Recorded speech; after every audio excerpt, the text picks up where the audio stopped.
చేనుకు షికారుకెళితే కందిరీగే నిన్ను కుడితే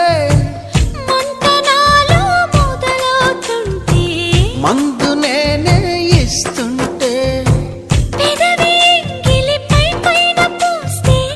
బాధ తగ్గి బాగుంది అంటూ హాయిగా కనులే మూస్తే ఏదేదో చెయ్యమాకు ఆడ ఈడ హే నన్నేదో చెయ్యమాకు అందగాడ హే అంతకంటే హాయి ఉంది వదులుకోకు ముందు